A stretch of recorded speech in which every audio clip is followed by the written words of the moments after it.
rain began the way all the best rains did, not with a dramatic crack of thunder or a sudden deluge that sent people scrambling for cover, but with a whisper, a gentle, almost imperceptible darkening of the air, as though the sky itself had decided to lower its voice to a softer register. The kind of rain that didn't announce itself, but simply arrived, the way a cat slips into a room, quiet, deliberate, and utterly impossible to ignore once you noticed it was there. It was late October in the small coastal town of Mermere, a place that clung to the edge of the world like a secret someone had almost told. The town sat where the land ended and the sea began, perched on cliffs that were old when the world was young, their faces carved into strange shapes by 1,000 years of wind and salt and water. The houses in Mermere were painted in colors that the sea had approved of: muted blues and soft greens and weathered grays, with the occasional door painted a startling red, as though someone had defied the ocean and gotten away with it. On this particular evening, the streets of Mermere were emptying. The baker had pulled in his sign, the woman who sold shells and sea glass from a cart near the harbor had covered her wares with a tarp and wheeled them away, and the old men who usually sat on the bench outside the post office had retreated to wherever old men went when the weather turned. The lighthouse at the far end of the point was already lit, its beam sweeping across the darkening water in great lazy arcs, as though it had all the time in the world and saw no reason to hurry. And in a small cottage at the top of the hill, the one with the blue door and the garden that was always slightly wilder than the neighbors thought proper, a woman named Ilara was making tea. Ilara was 43, though she carried her years the way the cliffs carried the sea, with a kind of patient indifference that made them seem less like a burden and more like a natural feature of the landscape. Her hair was dark, shot through with the first threads of silver that she hadn't yet decided whether to fight or welcome, and her eyes were the color of rain clouds, which was appropriate given that rain seemed to follow her the way dogs follow certain people, not because she called to it, but because it recognized something in her. She had lived in Mermere all her life, which was unusual. Most people who grew up there left as soon as they were able, drawn by the bright lights of cities that never slept and never had to think about the tide. But Ilara had stayed, and when people asked her why, and people always asked, because they couldn't help themselves, she would shrug and say something about the light being different here, or the sound of the waves being the only lullaby she'd ever needed. But the real reason, the one she kept folded up like a letter in a pocket she never reached into, was simpler and stranger than that. Ilara could hear the rain talk, not in words exactly. It wasn't as though each drop fell and said something articulate, like a weather reporter delivering the forecast in a very small voice. It was more like music, or more precisely, like the space between notes, that resonant silence where meaning lived if you were quiet enough to catch it. Each rain had its own story. A spring shower spoke of beginnings and small green things pushing up through dark earth.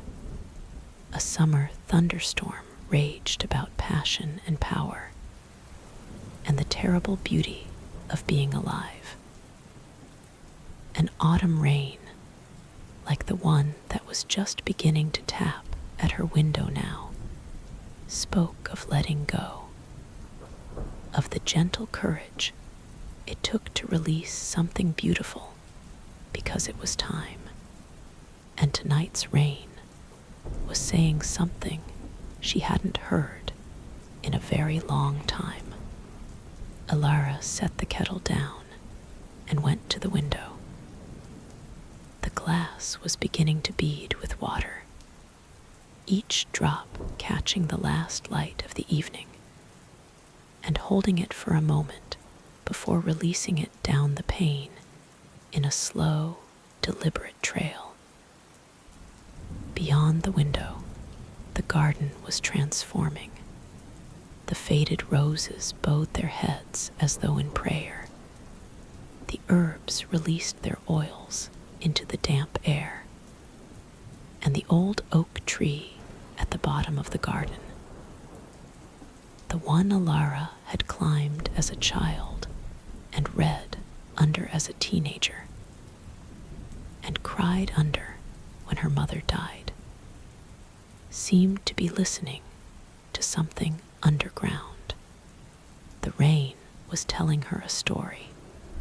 She pressed her hand flat against the glass, and the cold of it traveled up her arm and settled somewhere behind her ribs, and she felt the familiar pull, that sense of being called, of being invited into something vast and ancient, and not entirely of this world. It had happened when she was 7, the first time she'd heard the rain speak. It had happened when she was 15, standing on the beach during a storm so fierce it had knocked her flat, and whispered to her about the deep places of the ocean. It had happened when she was 29, the night her daughter Lily was born, when the rain had come so suddenly and so sweetly that the midwife had laughed and said the sky was crying with joy, but it hadn't happened in 3 years. Not since Lily had gotten sick. Alara closed her eyes and breathed in the smell of rain, that impossible, indescribable smell that was somehow both fresh and ancient, both new and as old as the first cloud that ever formed over the first sea. And she listened. The story the rain was telling her was about the sea, not the sea she could see from her window, the one that was currently churning dark and gray beneath the gathering clouds, but another sea, a deeper one, the one that existed before anything else, before land, before sky, before light itself. The rain was telling her about the time when everything was water, and the water was everything, and the world was a single, unbroken thought held in the mind of something too vast to imagine. And in that sea, the rain said, there was a voice, not a human voice, not the voice of any creature that had ever lived or would ever live. It was the voice of the sea itself, and it was singing about loneliness, which was the only thing it knew, because there was nothing else. singing about the desire to become something more than itself, to split into pieces and become many instead of one, to know what it felt like to be small and separate and finite, and therefore, miraculously, impossibly precious. The rain tapped harder at the window, and Alara opened her eyes. The tea was whistling on the stove, and she startled, the spell breaking for just a moment. She turned off the burner and poured the water over the chamomile and mint, watching the leaves unfurl in the steeping water the way the story was unfurling in her mind.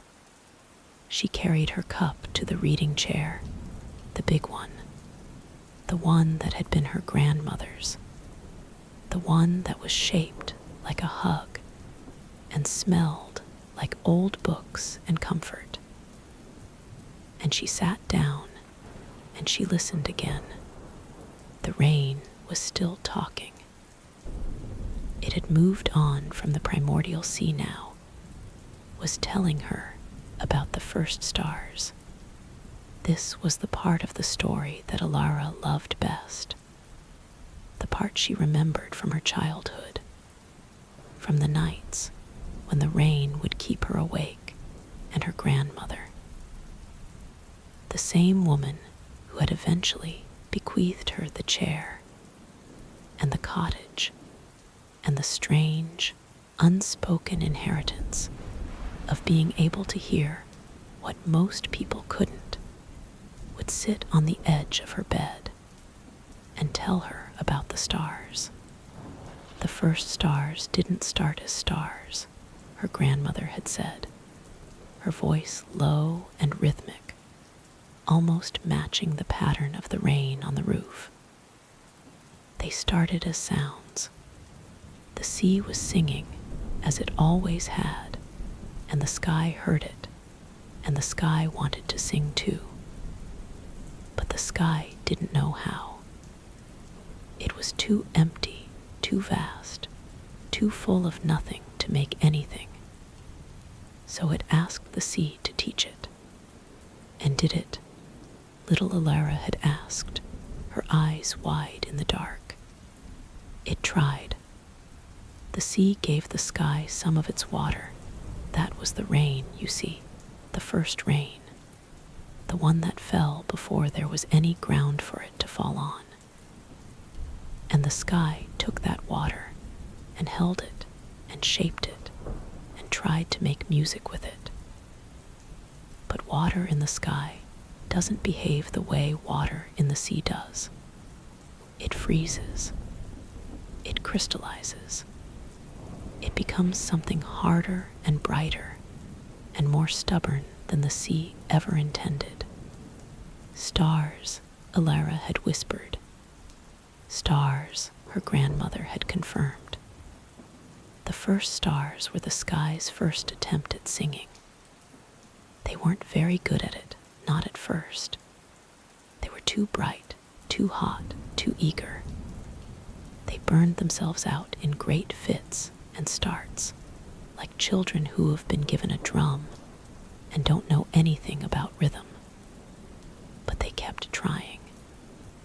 And after a very, very long time, they learned.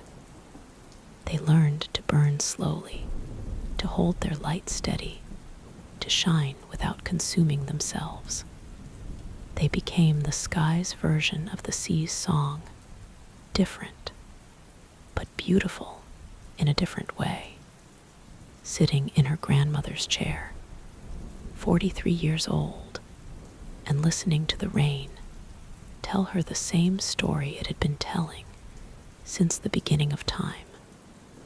Alara felt something shift inside her, something that had been locked tight for 3 years, since the morning Lily had woken up with a fever that wouldn't break, and the doctors had started using words like rare and progressive and uncertain.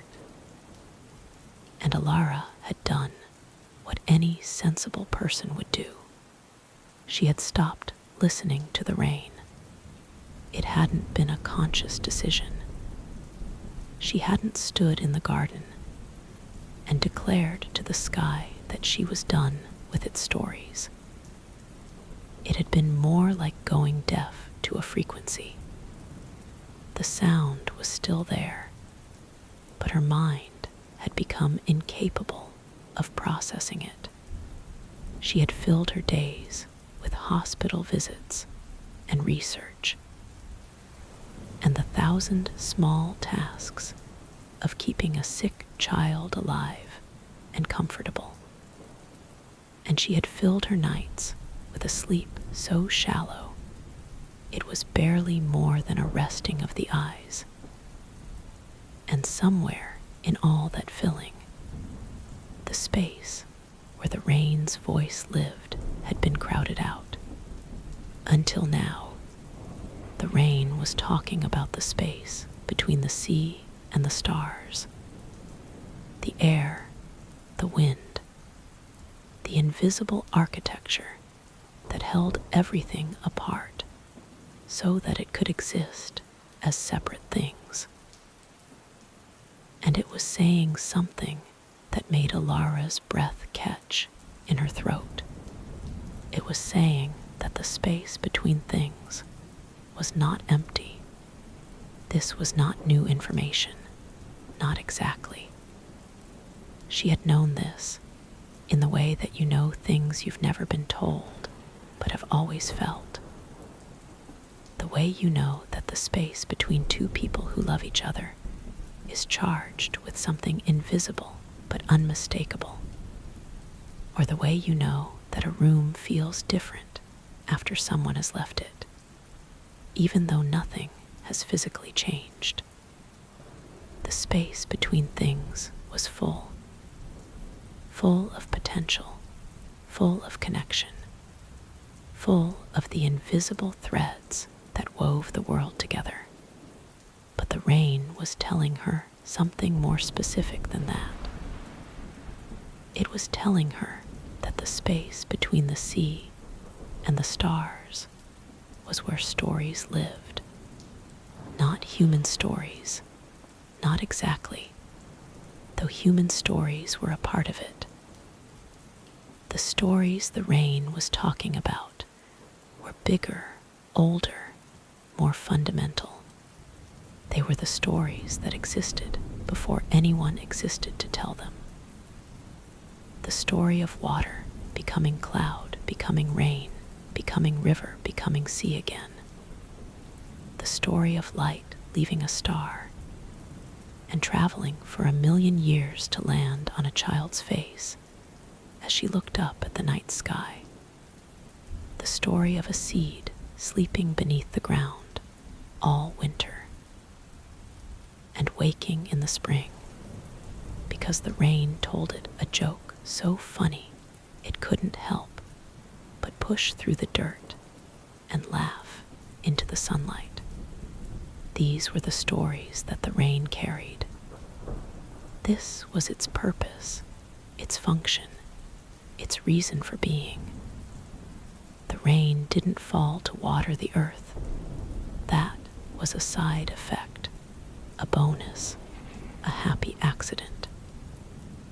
The rain fell to tell stories.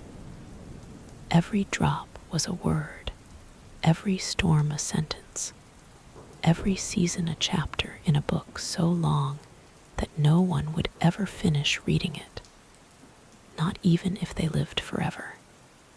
Alara took a sip of her tea. It was the perfect temperature, warm enough to comfort, but not hot enough to burn. And the chamomile and mint had steeped together into something that tasted like calm made liquid. She pulled the old knitted blanket off the arm of the chair, the one Lily had made when she was 8, before the sickness, when her biggest concern was whether she'd picked the right color yarn, and wrapped it around her shoulders. The rain was intensifying now. It had moved past the gentle whispering stage and was into what Alara thought of as its storytelling voice, not loud, not aggressive, but confident and full. The way a person speaks when they know they have your complete attention and they're not going to waste it. The drops were hitting the roof in a steady, rhythmic pattern that was almost hypnotic, and Alara felt her body begin to relax, muscle by muscle, the way ice relaxes when you hold it in your hand. The rain was telling her about a girl, not Lily, not yet, but a girl who lived long ago, in a time when the boundary between the sea and the sky was thinner than it is now, when you could stand on the shore, and if you knew the right way of looking, you could see the stars reflected in the water so perfectly that it seemed as though the sea and the sky were the same thing, and the world was just a bubble floating in the middle of an endless universe of light. This girl, the rain, didn't give her a name, but Alara found herself thinking of her as Marin, which was an old word in the language that Mirmir's founders had spoken, a word that meant of the sea, lived in a house made of driftwood and shells at the very edge of the water. She was young, maybe 12, maybe 13. The age when the world stops being something that happens to you and starts being something you happen to. And she was lonely, not the ordinary loneliness of a child who doesn't have enough friends or whose family doesn't understand her. Marin's loneliness was deeper, older, more fundamental. She was lonely the way the sea had been lonely before the sky learned to sing. Lonely because she was one thing in a world of many things, and she couldn't figure out how to be connected to all the other things without losing herself. She tried, the rain said. She tried to be like the water, to flow and adapt, and take the shape of whatever container she was poured into. She tried to be like the wind, to be everywhere at once and belong to no one place. She tried to be like the stones on the beach, solid and immovable and content to be exactly what she was. But none of these strategies worked, because none of them were true. Marin wasn't water or wind or stone. She was Marin, and she didn't know what that meant. And the not knowing was a kind of ache that lived in her chest like a second heartbeat. One night, a rainy night, of course, because all the important nights are rainy nights, or at least that's what the rain claimed, and Alara was inclined to believe it. Marin couldn't sleep. The rain was falling on the roof of her driftwood house, and it was telling a story, and Marin, who had never been able to hear the rain the way some people could nevertheless feel something in the pattern of the drops, something that was almost a voice, almost a message, almost an answer to the question she'd been carrying inside her for as long as she could remember. She went outside. The rain fell on her face and her hair and her bare feet, and she stood at the edge of the sea, and she looked up at the sky. And because the boundary between them was so thin in those days, she could see something that most people never see. She could see the rain not as separate drops, but as a single, continuous thread connecting the sea to the stars. A thread made of water and light and story, stretching from the dark water below her to the dark sky above her. And she realized that this thread was not a metaphor.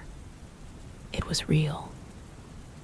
It was as real as the sand beneath her feet, and the salt on her lips, and the ache in her chest. And she realized something else. She realized that the thread passed through her. She was standing in the stream of the story.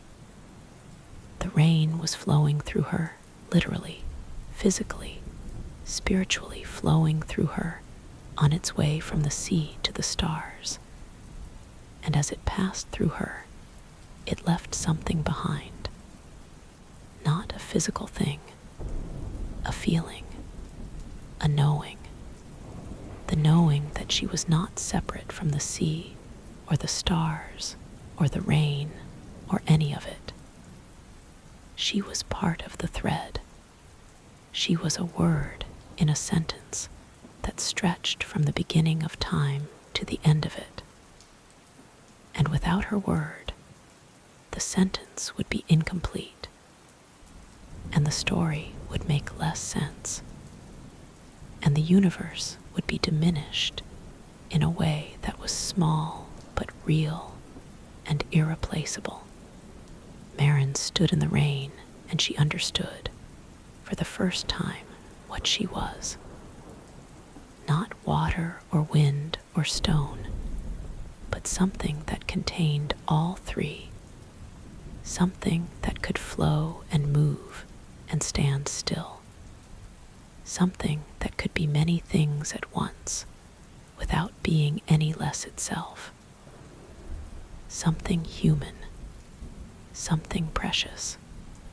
Alara felt the tears on her face before she realized she was crying.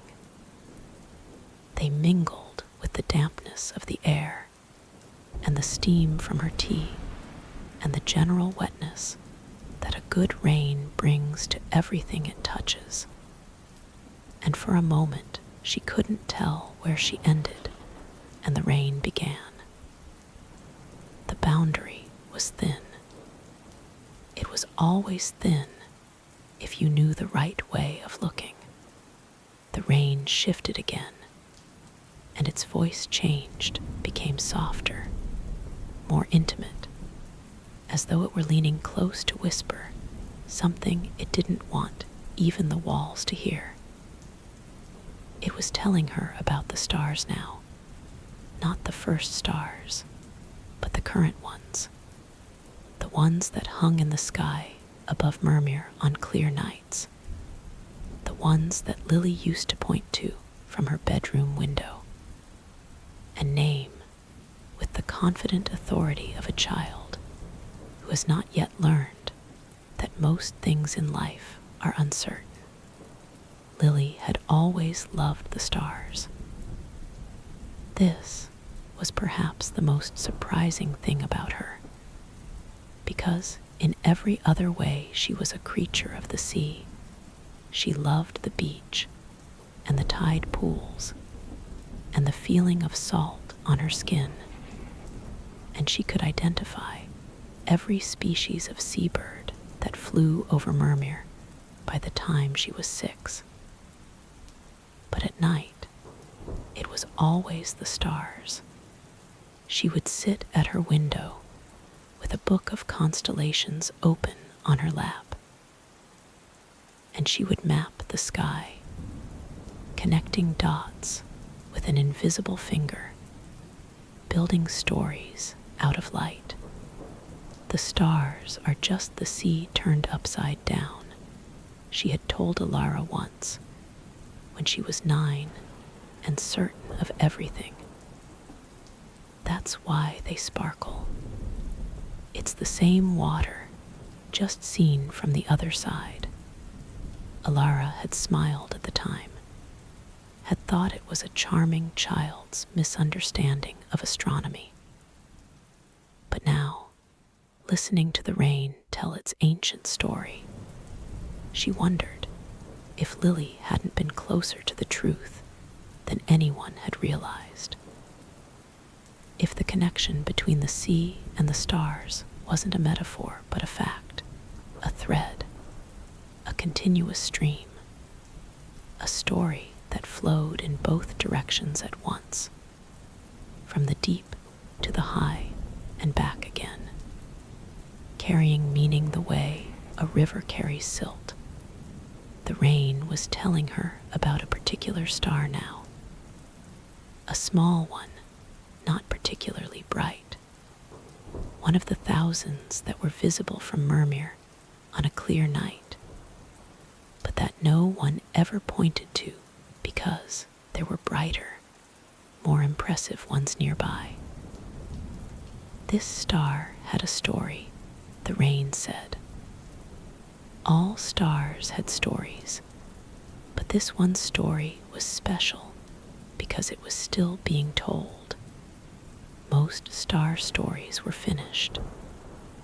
They had burned and eventually burned out, and their light had traveled across the universe and landed on some distant world as a fading whisper of something that once was.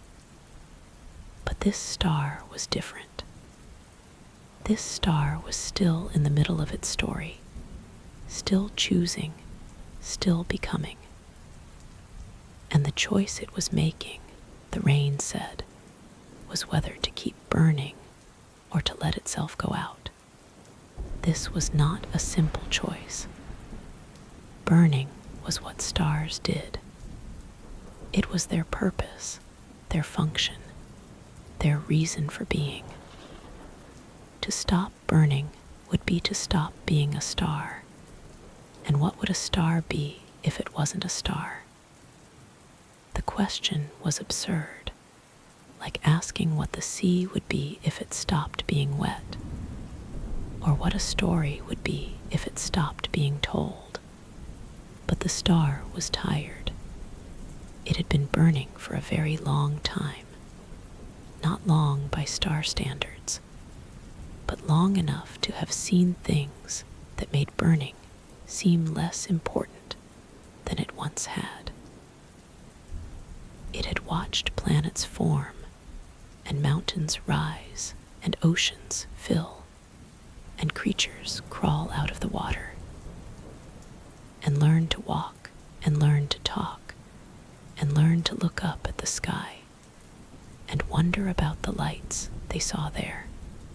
It had watched all of this from its fixed point in the firmament, and it had felt the rain hesitated here, as though the concept it was trying to convey was so foreign to its nature that it could barely hold it.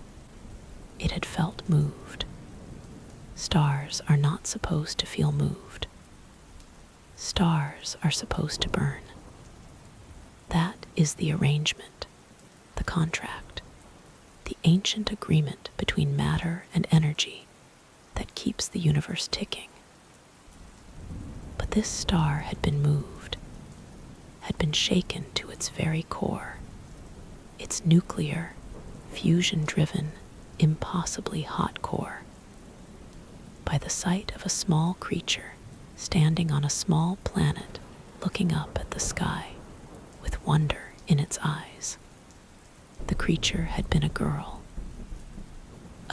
standing in the rain, looking up at the stars through a break in the clouds, and the star had felt her looking, had felt the weight of her attention like a hand pressing gently against its surface, and the pressure had been almost unbearable, not because it was painful, but because it was tender, and tenderness, the rain explained, is the most dangerous force in the universe. The star had wanted to reach down to that girl, to tell her that it saw her looking, that it was honored by her attention, that it burned a little brighter because she was watching. But stars can't talk. Stars can only burn.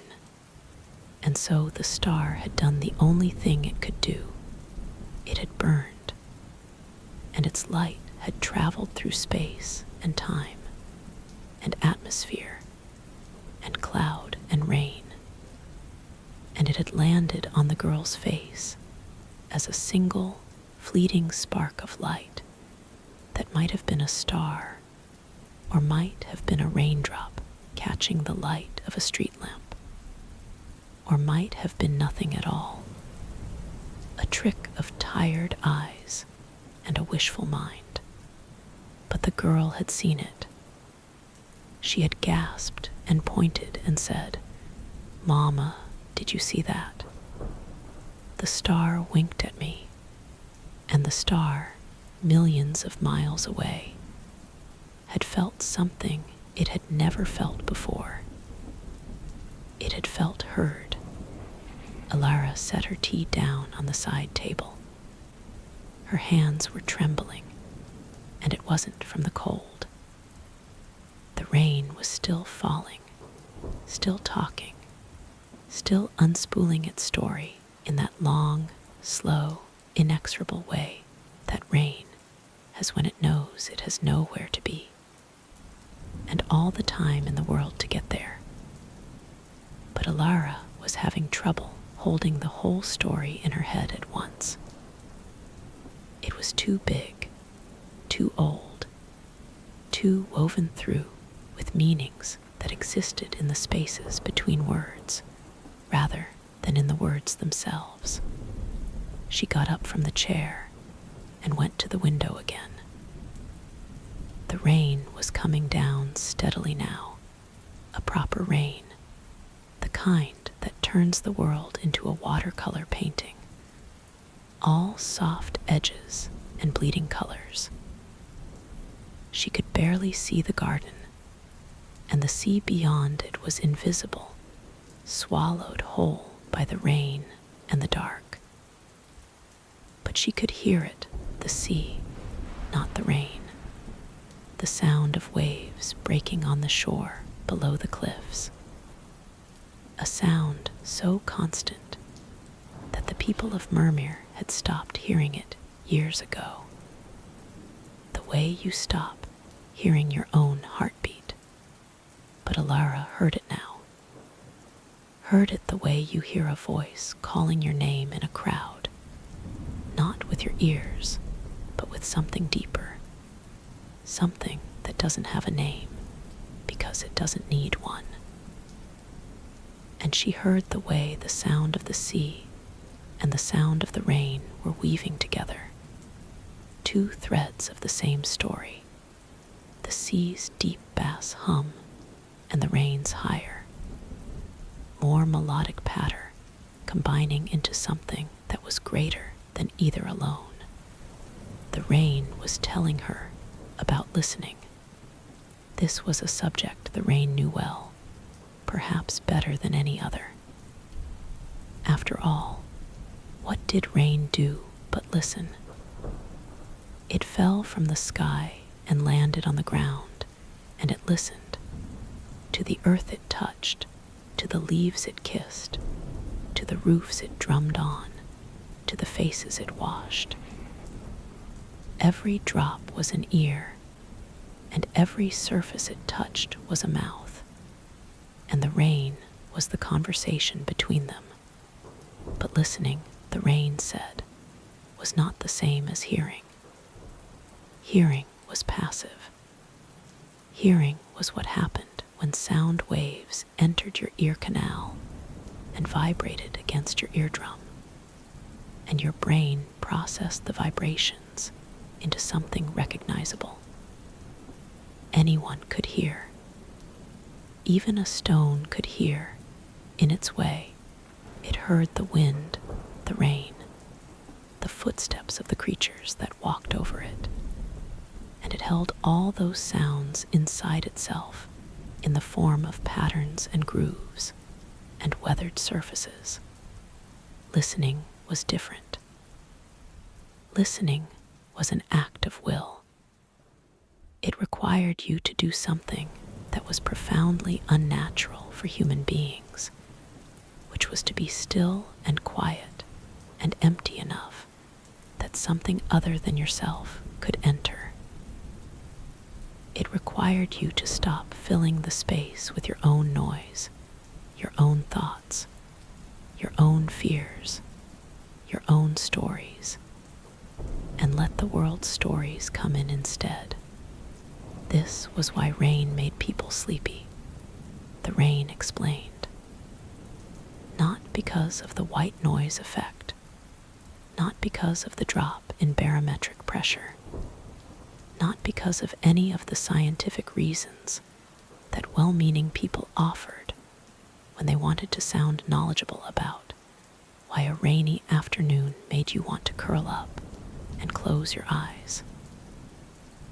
Rain made people sleepy because it was putting them to sleep the way a parent puts a child to sleep.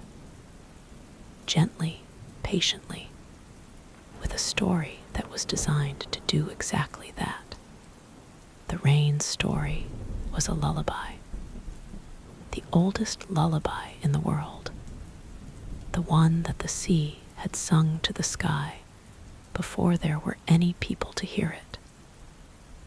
And hearing it made you sleepy because sleepiness was the price of admission. The state you had to enter in order to receive the story properly. Alara yawned. It was an enormous yawn, the kind that seemed to come from her feet and travel all the way up through her body before exiting through her mouth in a way that felt almost embarrassing, as though she'd been caught doing something private. But there was no one to see her, and the rain didn't judge. The rain never judged, because judgment required a fixed position, and the rain was always moving, always flowing, always becoming something else. She went back to the chair. She picked up the blanket and wrapped it around herself again, and she picked up her tea and found it was still warm, still exactly the right temperature, as though time had slowed down in the cottage to match the pace of the rain. She took a sip, and she settled into the chair, and she let her eyes close, not all the way, just enough that the world became soft and dim and safe, like a painting seen through gauze. The rain was telling her about sleep now. Sleep, the rain said, was not the absence of wakefulness. This was the common misunderstanding, the error that had led generations of humans to think of sleep as nothing, as a blank space, a void, a gap in the record of their lives that was regrettable at best and frightening at worst. But sleep was not nothing. Sleep was something so vast and so full that the waking mind couldn't hold it, the way a cup can't hold the ocean. Sleep was the story that the rain had been telling since before there were ears to hear it. And entering sleep was not falling into unconsciousness, but rising into a different kind of consciousness, one that didn't rely on the eyes and the ears and the thinking mind, but on something else, something deeper, something that had been there from the beginning. In sleep, the rain said, you could hear the whole story, not just the piece of it that was being told at this moment, on this particular rainy evening, in this particular cottage, in this particular town, but the whole thing, from the first drop that ever fell to the last drop that ever would, from the sea's first lonely song to the stars' first tentative light, from the birth of stories to the death of stories, and the birth of new stories that grew like mushrooms from the compost of the old ones. In sleep, you were connected to the thread that ran from the sea to the stars and passed through everything in between, through the rain and the rivers, and the roots of trees, and the lungs of animals, and the hearts of people, and the minds of children, and the dreams of everyone who had ever dreamed, and everyone who ever would. In sleep, you were not separate. You were not lonely. You were a word in the sentence, a note in the song, a drop in the rain, and the rain was telling you that this was enough, that being a part of the story was enough, that you didn't need to be the whole story, didn't need to understand the whole story, didn't need to control or direct or even follow the whole story. You just needed to be in it, and that was the only requirement the universe had ever made of anything. Alara felt herself sinking, not in a bad way, not the sinking of drowning or despair or being swallowed by something dark. This was the sinking of being held, the sinking of a body that had been tense for so long it had forgotten there was any other way to be, finally releasing that tension and letting itself be supported by something that was stronger and more patient than any chair or bed or pair of human arms. The rain was telling her about Lily now. She had known it would come to this. The rain always came to this, eventually, to the thing you were avoiding, the thing you had locked away, the thing you couldn't look at directly, because looking at it directly would break you into pieces too small to gather up again. But the rain didn't make you look at it directly. The rain made you look at it the way you look at something through rain, softened, blurred, made gentle by the water that stood between you and the truth of it.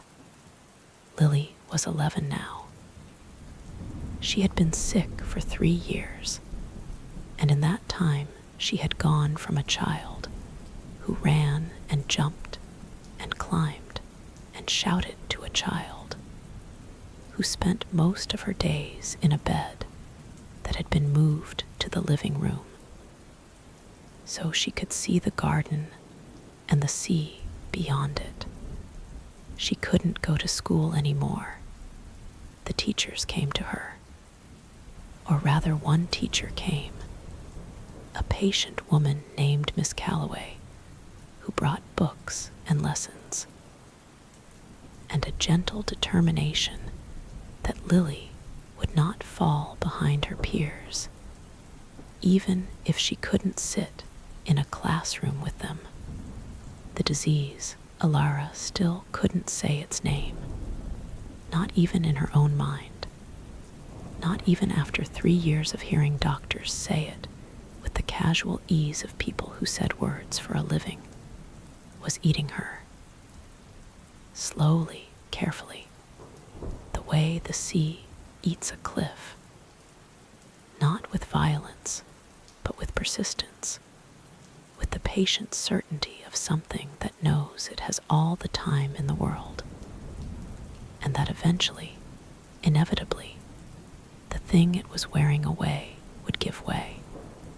Alara had done everything. She had taken Lily to every specialist, tried every treatment, read every paper, joined every support group, made every phone call, sent every email, climbed every bureaucratic mountain that stood between her daughter and the help she needed.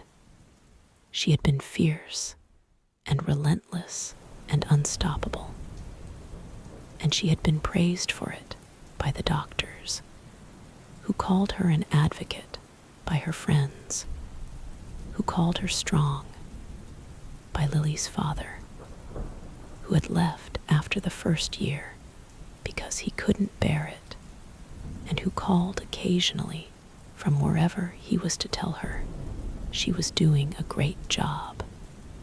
But inside, Alara was not fierce or relentless or unstoppable.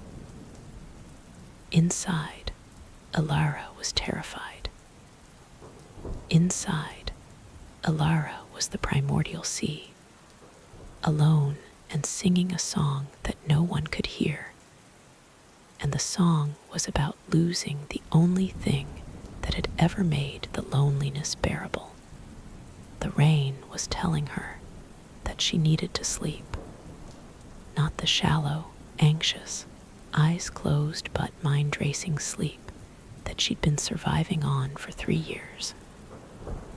Real sleep, deep sleep, the kind of sleep that was a door, not a wall, the kind that opened onto the vast, story-filled space between the sea and the stars, the space where everything was connected and nothing was lost, and the thread that ran through all things was visible and strong and unbroken. The rain was telling her that in that space, Lily was not sick. This was the part that made Alara's breath stop.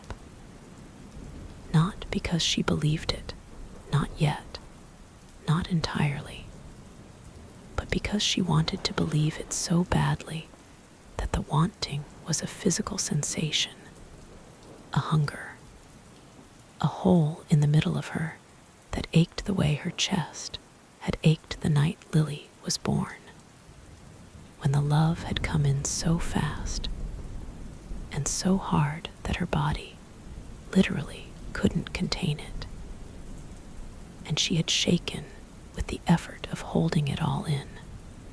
In the space between the sea and the stars, the rain said, there was no sickness.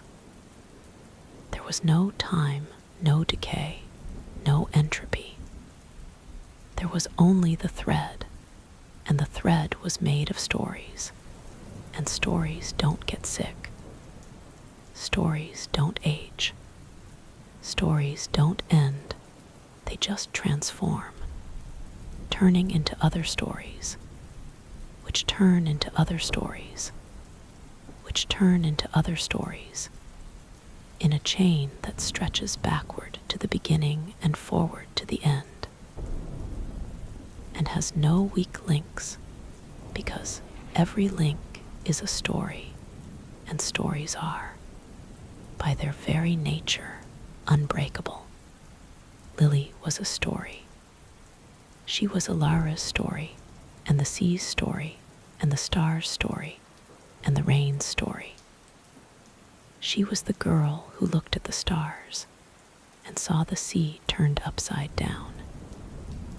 She was the child who made a blanket with clumsy stitches and the wrong color yarn, and gave it to her mother with a pride that was itself a kind of light.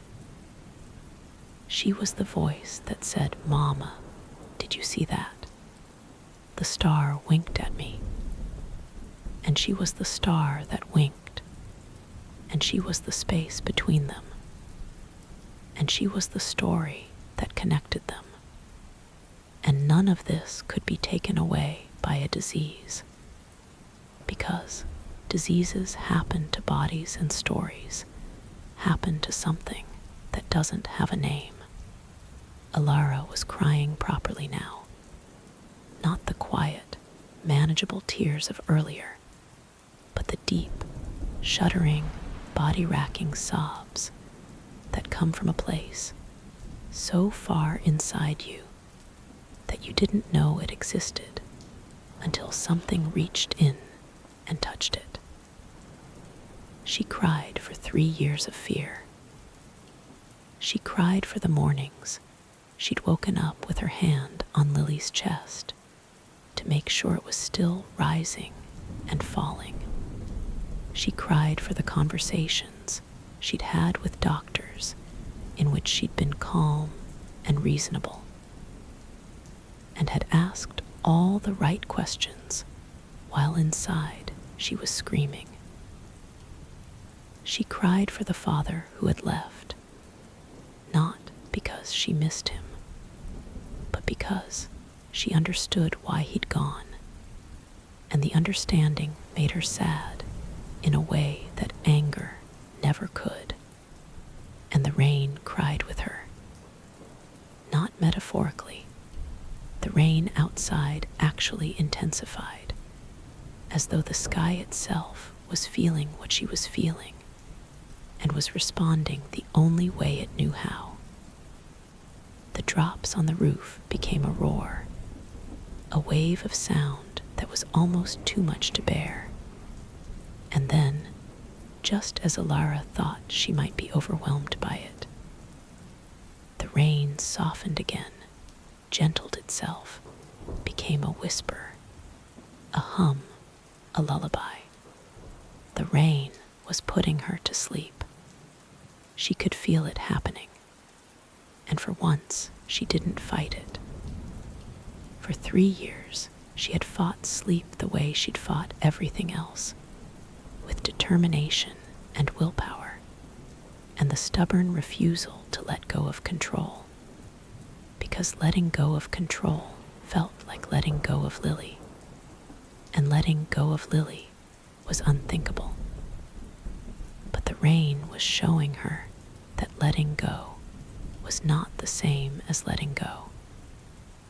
That releasing control was not the same as losing love. That sleep was not abandonment, but surrender. And surrender was not weakness, but the deepest kind of strength. The strength to trust that the world would keep turning, that the thread would hold, that the story would continue even when she closed her eyes. Her body grew heavy. Her breathing slowed. The knitted blanket felt like a cocoon, and the chair felt like a nest, and the rain on the roof felt like a heartbeat, steady, reliable, ancient. The tea in her cup had gone cold, but she didn't care. The fire in the grate had burned down to embers, but she wasn't cold. The world outside the window was dark and wet and wild, but she wasn't afraid. The rain was still telling its story, but now the story was changing. It was becoming less like a narrative and more like a landscape, less like something that happened in sequence, and more like something that existed all at once, in every direction, like the sea itself. Alara found herself standing in it, not physically. Her body was still in the chair, but spiritually, dreamingly, in the way that you stand in a dream, even though your body is lying in a bed. She was standing in the space between the sea and the stars. It was not what she had expected. She had expected something vast and empty, a void, a nothing, a gap to be crossed. But it wasn't empty at all. It was full of threads, millions of them, billions. An infinite number of gossamer threads stretching in every direction, each one vibrating with a story, each one humming with a life, each one connected to every other one in a web so intricate and so beautiful that looking at it was like looking at the face of God, and realizing that God was not a person, but a pattern, not a being, but a becoming. and the threads were moving. Not randomly, but rhythmically, like the breathing of a sleeping giant. They expanded and contracted, brightened and dimmed, sang and fell silent, and sang again. And the rhythm they followed was the rhythm of the rain, the same rhythm that had been falling on her roof all evening, the same rhythm that had been falling on the roofs of Mermere for centuries, the same rhythm that had been the heartbeat of the world since the first cloud formed over the first sea. Alara looked down at herself and saw that she, too, was a thread. Not a single thread, but a bundle of them, threads that connected her to her mother, who had died 7 years ago, and to her grandmother, who had died before that, and to her grandmother's grandmother, and on back to the beginning. Threads that connected her to the cottage, and the garden, and the sea, and the rain, and the stars. Threads that connected her to Miss Calloway, and the baker, and the woman who sold shells, and the old men on the bench, and every person she had ever spoken to, or passed on the street, or thought about briefly, and then forgotten. Threads that connected her to her father, who had left, because even leaving doesn't break the thread. It just stretches it, makes it thinner, turns it into something that hums at a frequency, so low you can barely hear it, but that is still, always, vibrating. And there, brighter than all the others, so bright that looking at it was like looking at the sun, except that it didn't hurt, it warmed, was the thread that connected her to Lily. She followed it with her eyes, traced its path through the vast web of stories, and she saw something that made her breath catch, even in this dream space where breath was optional. She saw that Lily's thread was not just connected to her.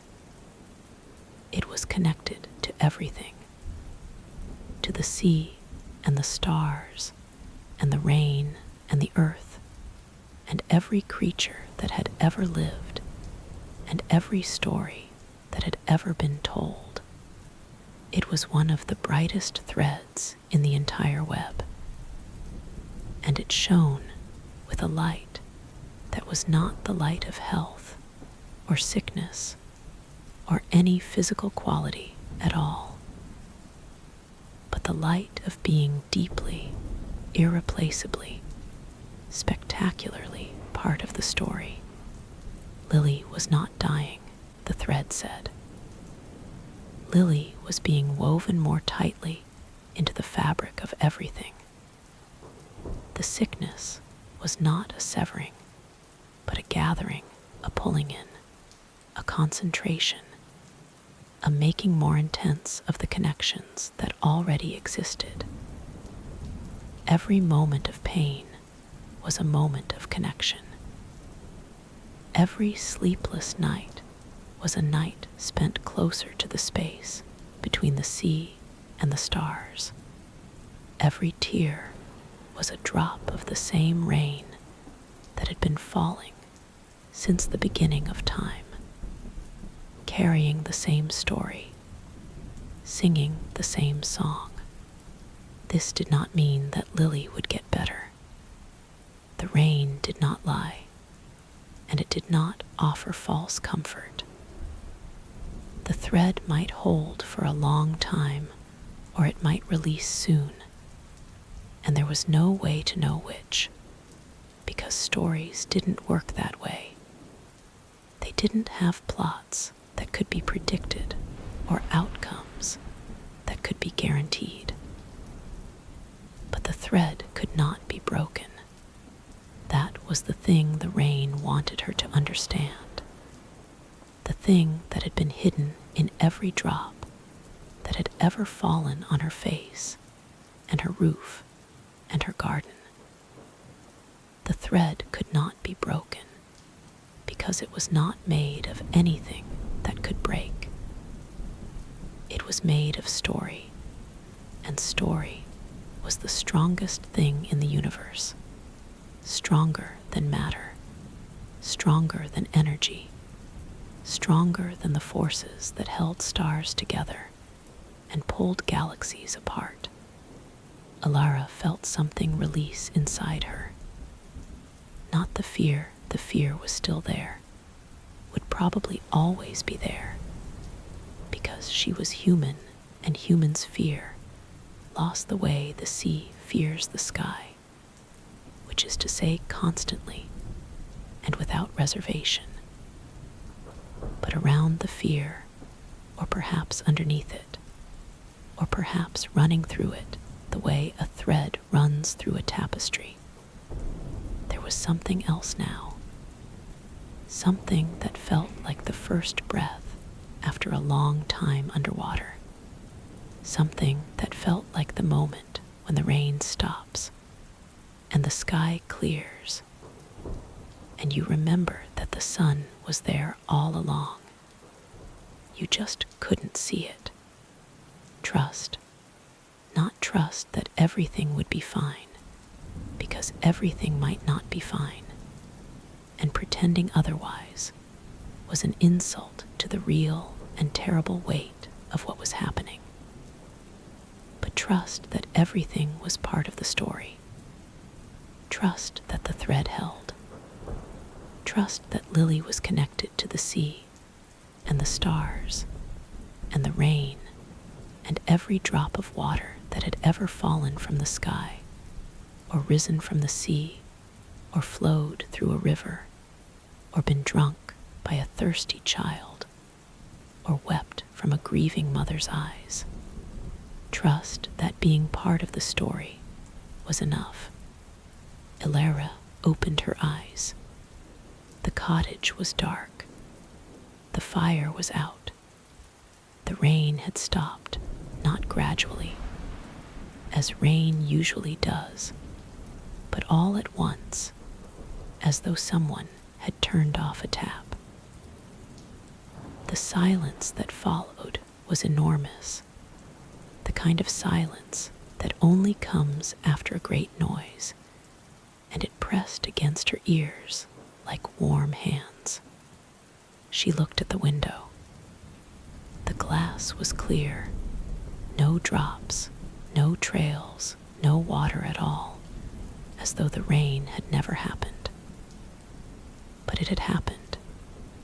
She could see the evidence of it in the garden, where everything was gleaming and dripping and newly washed, and she could smell it in the air, that ancient, impossible smell of water meeting earth and being grateful for the meeting.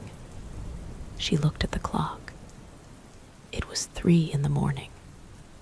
She had been asleep, or whatever state she'd been in, for nearly 5 hours. Her body felt strange, not rested exactly, but different, as though something had been rearranged inside her while she wasn't paying attention. Her muscles were loose, her mind was quiet, and the ache in her chest, the one she'd been carrying for 3 years, the one she'd stopped noticing because it had become as much a part of her as her heartbeat, was still there, but had changed. It was less sharp, less urgent, more like a bruise that was finally, slowly, beginning to heal. She heard a sound from the other room. A small sound, barely audible, the sound of a child shifting in sleep. A rustle of sheets, a murmur that might have been a word, or might have been nothing. Lily. Alara stood up from the chair, and the blanket, Lily's blanket, slid to the floor. She picked it up and held it for a moment, feeling the weight of it in her hands. clumsy stitches that she had never once thought of as clumsy until now, when she realized that every stitch was perfect because it had been made by a child who was part of the story and who didn't know it yet, but would, someday, in her own way, in her own time, in her own dream of the space between the sea and the stars. She walked to Lily's room, the living room, where the bed had been set up 3 years ago and had somehow become permanent, the way sick beds do, sinking into the geography of a house like a stone sinks into sand. The room was dark, but Alara could see well enough.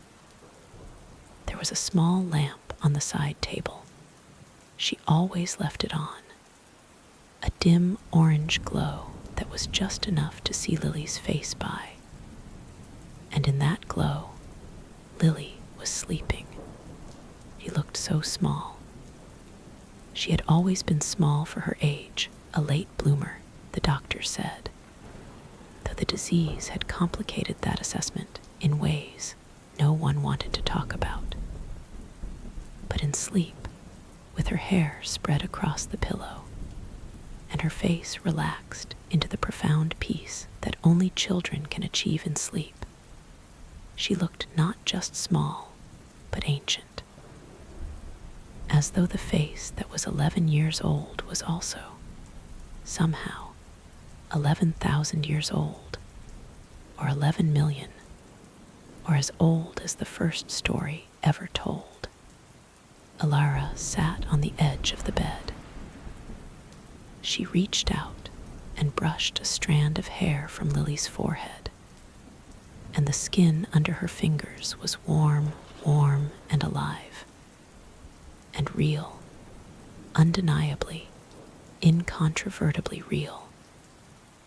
And she felt the thread hum between them, felt it vibrate with the force of a story that was too big to hold, but too important to put down. Lily stirred. Her eyes opened, not all the way, just a crack, a sliver of darkness in the darkness of her face. And she looked at Alara, and she smiled.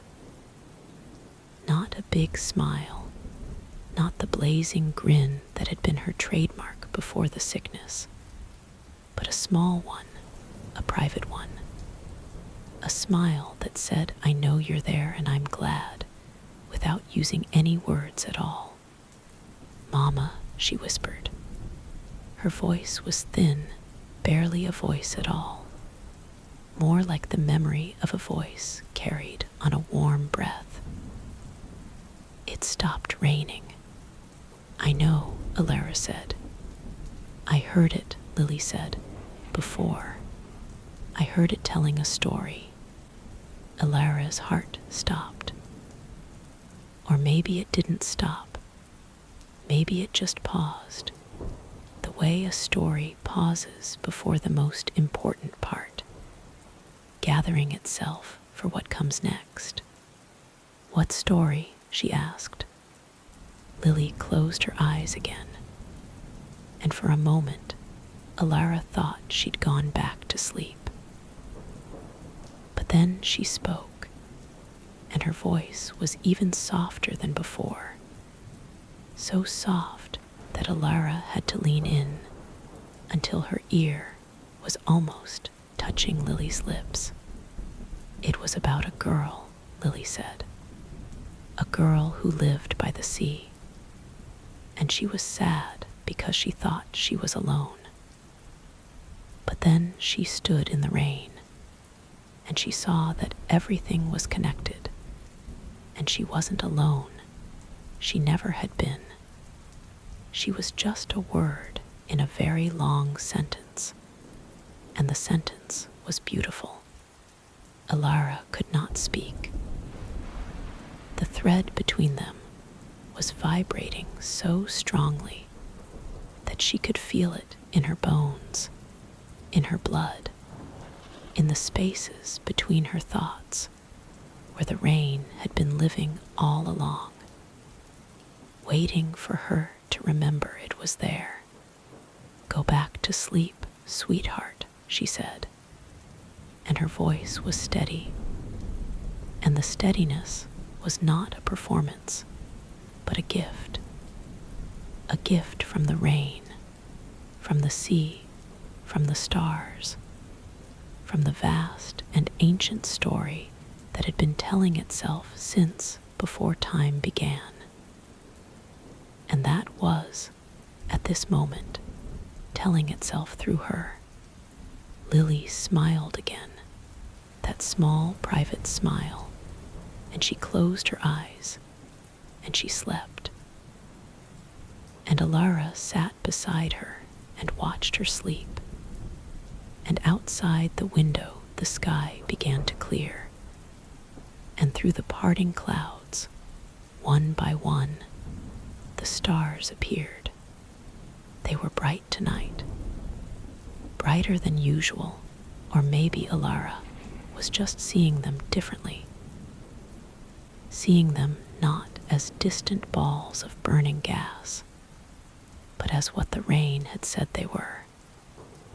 The sky's attempt at singing, the first attempts at storytelling, the ancient, stubborn, beautiful refusal of the void to remain silent. She found the one the rain had told her about, the small one, the unremarkable one, the one that no one ever pointed to because there were brighter ones nearby. It was there, just where it had always been, burning its steady, patient burn. And as she watched, it seemed to pulse, just slightly, a quick brightening and dimming that might have been atmospheric distortion, or might have been something else entirely. A wink. Alara smiled. She pulled Lily's blanket, the other one, the regular one that lived on the bed, up to her daughter's chin, and she tucked it in around her the way she had done every night for 11 years. And she leaned down and kissed her forehead, and the skin was warm, and the thread was humming, and the stars were singing, and the sea was breathing, and the rain, though it had stopped falling, was still telling its story, because the rain's story never really stopped. It just went quiet for a while, gathering itself for the next storm, the next telling, the next child who would lie awake listening to it, and wondering about the space between the sea and the stars. Alara went back to the reading chair. She picked up the knitted blanket and wrapped it around herself, and she picked up her cold tea and didn't drink it, and she sat in the dark, and she looked at the stars through the window, and she listened, not to the rain. The rain was quiet now, resting, recharging, pulling itself back up into the sky to fall again another day. She listened to the silence that the rain left behind, which was not a silence at all, but a fullness, a richness, a space so packed with stories that it hummed like a plucked string. She listened to the sea, still doing its endless conversation with the shore. She listened to the house, which was settling and creaking and whispering the way old houses do when they think no one is paying attention. She listened to her own heartbeat, which was steady and slow, and sounded, if she listened closely, like the rhythm of rain on a roof. And she thought about what the rain had said, about stories being unbreakable, about the thread that connected everything and could not be severed, about sleep being not a void, but a door. About the space between the sea and the stars being full, so impossibly full, that the waking mind couldn't hold it and had to close its eyes to receive it. She thought about Marin, the girl from the old story who had stood in the rain, and understood that she was part of something vast and beautiful and unbroken. She thought about the star that had wanted to reach down to a child and had done the only thing it could. It had burned, and its light had traveled across the universe and landed on a girl's face as a wink. She thought about Lily, who was asleep in the next room, who was sick, who was dying maybe, who was a thread so bright it hurt to look at, who was part of the story, who had always been part of the story, who would always be part of the story, who was, at this very moment, dreaming of the space between the sea and the stars, and smiling in her sleep, because in that space there was no sickness and no fear and no separation. Only the thread, only the story, only the endless, ancient, rain-spun web that held everything together and would not let go. Elara closed her eyes. She did not plan to fall asleep. She did not try to fall asleep. She simply allowed her body to do what bodies do when they are tired and warm and safe, and held by a story that is older than they are. She allowed her breathing to slow. She allowed her muscles to release. She allowed her mind to stop fighting and start floating, the way a leaf floats on water, not directing its own course, but trusting the current to take it where it needed to go. And the current took her to the space between the sea and the stars. She was there again, but it was different this time. Less vivid, less defined. She was deeper in sleep now, deeper in the story, and the boundaries between things were blurrier. She couldn't tell where she ended and the threads began. She couldn't tell if she was looking at the web or was part of it. She couldn't tell if the humming she heard was the sound of the threads or the sound of her own blood moving through her own veins. And she realized, with a dream's casual acceptance of the impossible, that the distinction didn't matter. The threads were her veins. Her blood was the story. Her heartbeat was the rain.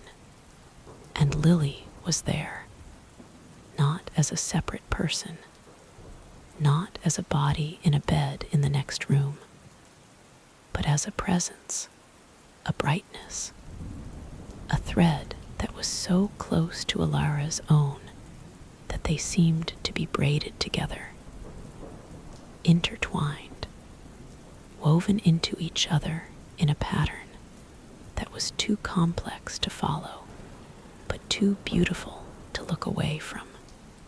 The thread hummed, and in the humming, Elara heard words.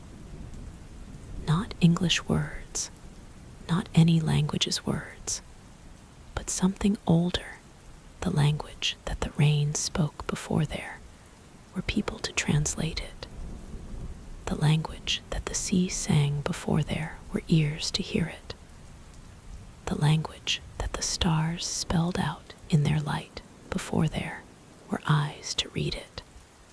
She didn't understand the words, but she understood what they meant. They meant, you are here. You are part of this. You are connected to the sea and the stars and the rain and every drop of water that has ever fallen, and every beam of light that has ever shone. You are a mother and a daughter, and a woman and a thread, and a story and a drop of rain. And all of these things are true at once, and none of them cancel each other out. And the sum of them is greater than any one of them could ever be alone. They meant, do not be afraid of the dark.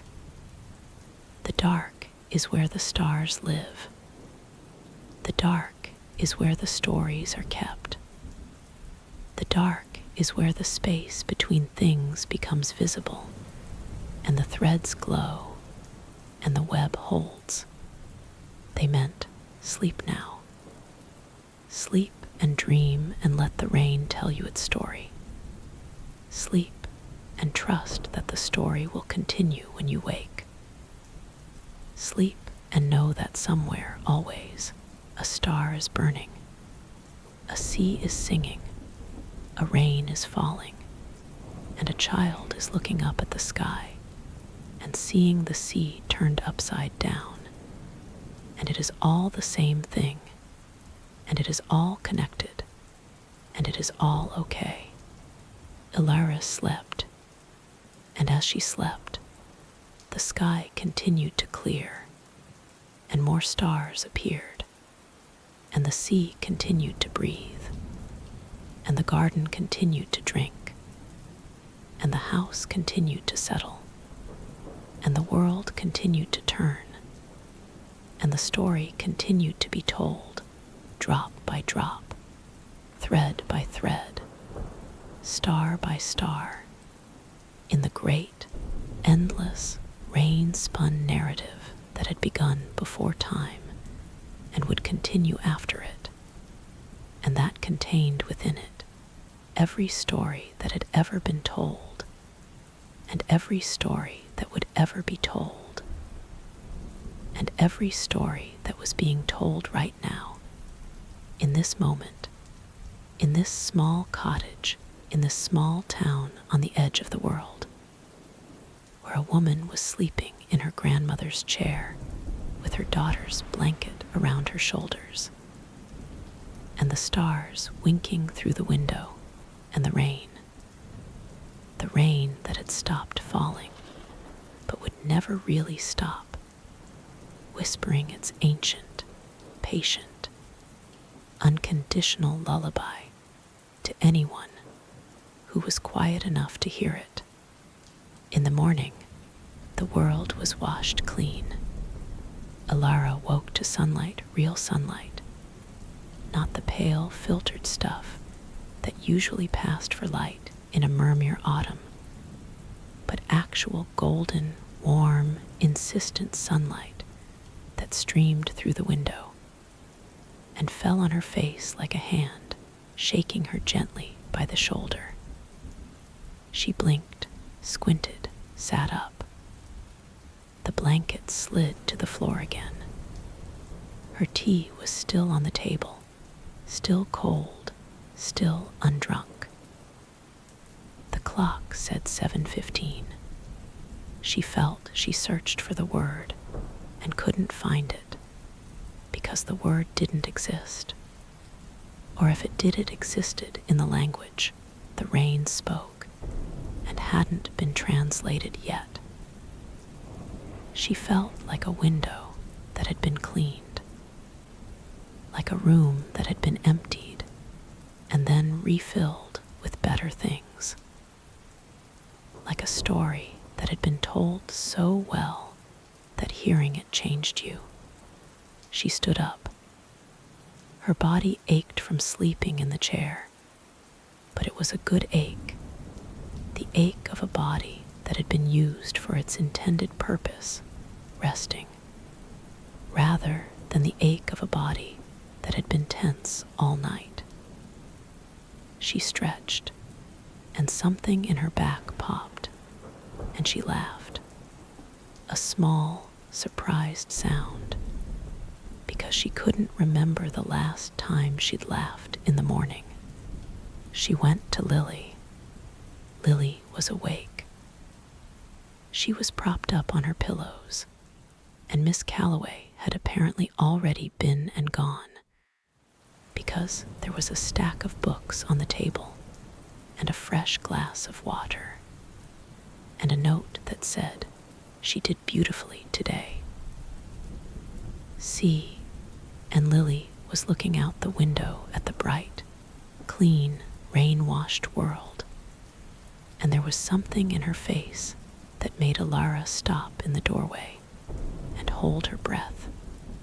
It was peace, not the absence of pain.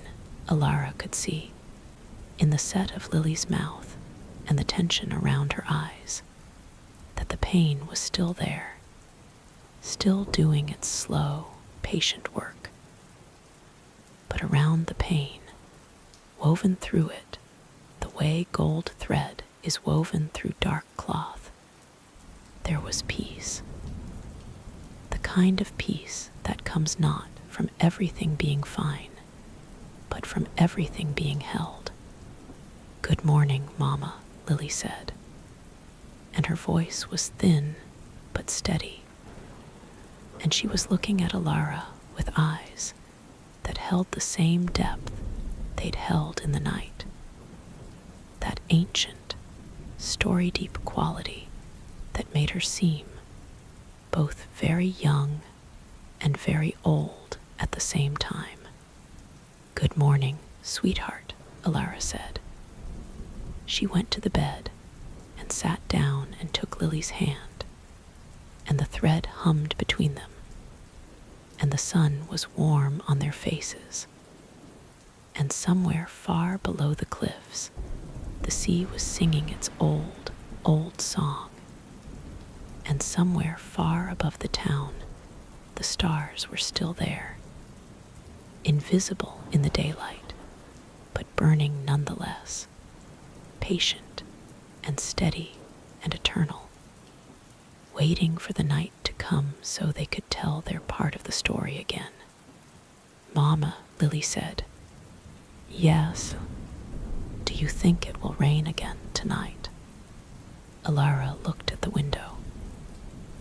The sky was blue and clear, not a cloud in sight, the kind of sky that promises a day of sunshine and warmth, and all the good things that daylight can offer. But she could feel something, a shift in the air, a change in the pressure, a subtle darkening on the western horizon that might have been a cloud bank forming, or might have been her imagination. She didn't know if it would rain again tonight.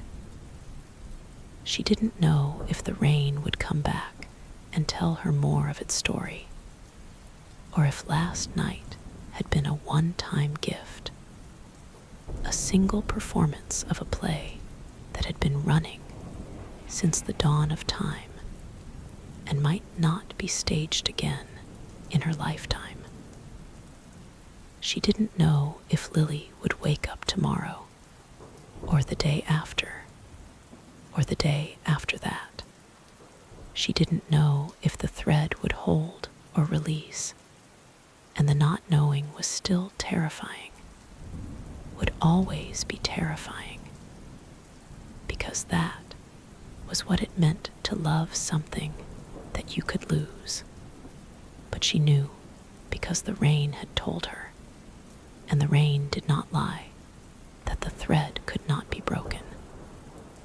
That Lily was part of the story, and the story was part of everything, and everything was connected in a web so vast and so beautiful that no disease could unravel it, and no death could undo it. She knew that sleep was a door, and that the space between the sea and the stars was full, and that every drop of rain was a word in a sentence that stretched from the beginning of time to the end of it. She knew that being part of the story was enough. "I think so," she said. "I think it will rain again." Lily smiled that small, private smile. the one that was like a star winking from across the universe. And she squeezed Alara's hand, and Alara squeezed back. And outside the window the day was bright and clean and full of the kind of light that only comes after rain. And the garden was gleaming, and the sea was sparkling, and somewhere in the distance, too far away to see, but close enough to feel, the first clouds of the next storm were beginning to gather, heavy with stories, heavy with rain, heavy with the oldest lullaby in the world, waiting to fall. And so the story continued, as stories do, not ending, but transforming, not concluding, but opening onto new chapters, new threads, new drops of rain to fall on new roofs and new faces and new ears that were just learning to listen. The rain would come again to Myrmir. It would come again to Alara's cottage and to the roof above Lily's bed and to the garden with its wild roses and its ancient oak, and to the sea that had been singing since before there was anyone to hear it, and to the stars that had been burning since before there was anyone to see them. And when it came, it would tell its story again, the story of the sea and the stars and the space between them, the story of the threads that connected everything and could not be broken, the story of the girl who stood in the rain and understood that she was not alone, the story of the star that learned to love the creature that looked up at it, the story of the mother who learned to sleep and in sleeping learned to trust, the story of the child who saw the sea turned upside down and knew, with the unshakable certainty of childhood, that it was true. It would tell the story the way rain always tells stories, gently, persistently, without hurry and without pause, in the rhythm that is older than language and more reliable than the sunrise. And those who heard it would be changed, the way Alara had been changed, not cured, not fixed, not relieved of the burdens of being human, but opened, made larger, made into vessels that could hold more of the story, more of the thread, more of the vast and terrifying and beautiful web that held everything together. And those who didn't hear it, the ones who slept through it, or talked through it, or closed their windows against it, they would be in the story too, whether they knew it or not. Because the rain didn't require listeners. The rain just required falling. Every drop was a word, whether anyone heard it or not. And every storm was a sentence, whether anyone read it or not. And the story was being told, had always been told, would always be told, and nothing, not sickness, not death, not the ending of anything that had ever begun, could stop it. This was the rain's promise, spoken in the language before language, sung in the rhythm before rhythm, fallen in the drops before there were roofs for them to fall on. This was the promise that Alara carried with her as she left Lily's room and went to make breakfast, as she opened the window to let in the clean post-rain air, as she stood in her wild garden and looked out at the sea and up at the sky and felt the thread hum through her like a current, the story continues. The rain falls, the sea sings, the stars burn, the thread holds, and somewhere, always, in the space between the sea and the stars, a child is dreaming. And in her dream, the rain is telling her a story, and the story is about her. And she is listening, and she is not afraid, and she is part of everything, and everything is part of her, and it is enough. It is enough. It has always been enough. The morning passed the way mornings pass in Myrmir after a heavy rain, slowly, as though the town itself was reluctant to return to the ordinary business of being awake. The streets stayed empty longer than usual. The baker, who normally had his ovens fired by 5 and his door open by 6, didn't appear until nearly 8. And when he did, he stood in his doorway for a long moment, just looking at the sky, as though he wasn't quite sure the rain was really gone. Alara understood this.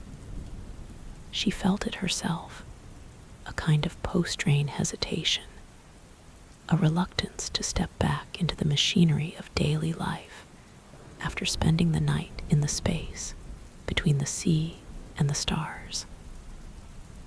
Making breakfast had felt like an enormous effort, not because it was physically demanding, but because it required her to think about eggs and butter and toast when her mind was still full of threads and stars, and the sound of a story so large it had no edges. She had made scrambled eggs soft, the way Lily liked them, and cut the toast into soldiers, the way she had done since Lily was 3, and had declared that regular toast was too boring to eat. She had carried the tray to Lily's room and set it on the side table, and watched her daughter eat with the careful, measured pace that the sickness had imposed on everything Lily did. Each bite was small. Each swallow was deliberate. Eating, which had once been a casual, barely noticed act, had become for Lily what it becomes for anyone who is sick: a task, a necessity, a thing to be gotten through rather than enjoyed. But this morning, there was something different in the way Lily ate. Not faster, not with more appetite, but with more presence. She seemed to be tasting the eggs, actually noticing them, the way you notice food when you're hungry, in a deep, old way that has nothing to do with your stomach and everything to do with your soul. She took a bite of toast and paused and looked at it, and Alara saw her lips move slightly, as though she were saying something to the toast or about the toast. And then she took another bite, and the moment passed. "These are good," Lily said. "They're the same eggs I always make," Alara said. "I know," Lily said, "but today I can taste them better." Alara didn't ask what she meant. She understood, because she had experienced the same thing herself. After a night of listening to the rain, the world came back to you in higher resolution. Colors were brighter. Sounds were clearer. Tastes were more complex, more layered, more themselves. It was as though the rain washed something off your senses. Not dirt, exactly, but a kind of film, a residue of all the looking and listening and tasting you'd done without really paying attention. And when the film was gone, you could perceive things the way they actually were, not the way you'd gotten used to perceiving them. Lily ate half the eggs and 2 of the toast soldiers and drank a quarter of the glass of water. And this was a victory. A small, quiet, unremarkable victory that no one outside this room would ever know about or celebrate, but that Alara marked in the internal ledger she kept, the one where she recorded every bite eaten and every hour slept and every smile offered as evidence that the thread was still holding. After breakfast, Alara washed the dishes, and Lily looked out the window, and the morning continued its slow, bright unfoldment. The sun was high now, and the wet streets of Mermere were throwing back light in a way that made the whole town look like it had been dipped in something luminous. From the kitchen window, Alara could see the harbor, the fishing boats bobbing at their moorings, the water flat and glassy after the storm, a few early gulls wheeling overhead, calling to each other in voices that sounded, now that she was listening properly, like questions. That was what birds sounded like, she realized. Not songs, not warnings, not territorial declarations, questions. The gulls were asking the sea things. The sea was answering. The conversation had been going on since before there were birds or seas or anything at all, and it would continue after, and the questions would never be fully answered, and the answers would never be fully understood, and that was the point. The conversation was the point, the asking and the answering, and the space between them where meaning lived. She dried the last plate and set it in the rack and looked at her hands. They looked different this morning, older somehow, but also more real. The lines on her palms seemed deeper, more map-like, as though they were telling a story she could almost read if she looked long enough. Her mother had been a palm reader, not professionally, but in the way that some people are palm readers, intuitively, instinctively, as a natural extension of their tendency to look at people and see not just their faces, but the stories their faces were trying to tell. Her mother had looked at Alara's hands when Alara was a baby and had said, "This one will hear the rain," and Alara's grandmother had nodded and said, "Of course she will. She has my hands." Alara had never known what that meant. She had looked at her hands and her grandmother's hands and seen the same things anyone would see: skin and bones and veins and the ordinary geography of a human body. But this morning, she thought she understood. It wasn't about the physical appearance of the hands. It was about what the hands were connected to. Her grandmother's hands had been connected to the thread, and the thread ran through the hands like veins ran through the body, carrying not blood but story. And the story came out in the way the hands moved, in the way they kneaded bread and turned pages and smoothed hair and held other hands her own hands were connected to the same thread.